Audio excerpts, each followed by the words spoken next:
High বন্ধুরা, আমি অসিত আসি গেছি তোমাদের একটা গল্প শোনাতে।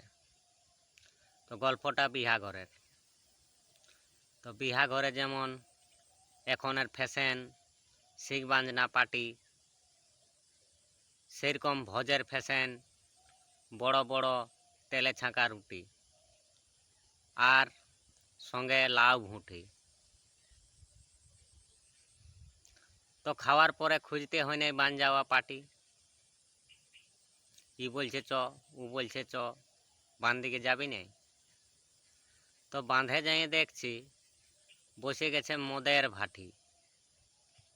মানে এটাই কিছু বাদে নেশা হয় নাই, নাচে নুচে ফুরাইছে, পুরা পাটি বসে গেছে মদের।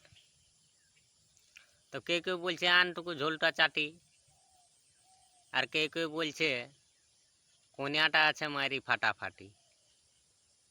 আমি বলছি হ্যাঁ রে, আর ভোজটার ব্যাপারে যে বলছি সেই নেই।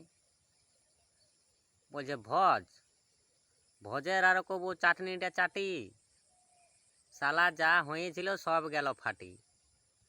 মানে ওদের নেশাটা চাটনিটা চাটিয়ে ফাটিয়ে গেছে। তো বলি চ তাহলে এইবার যাওয়া যাক, বিহা দিয়াতে আসিছি, ওদিকে যাওয়া যাক চ। তো আসে নিয়ে দেখছি লোক দিনটায় ধরিয়া আছে ঘটি আর বাটি। তখন বলি চ তাহলে এইবার ঘর ফাটি, আর তো কোনো উপায় নেই, বিহা ফুরাইন গেছে।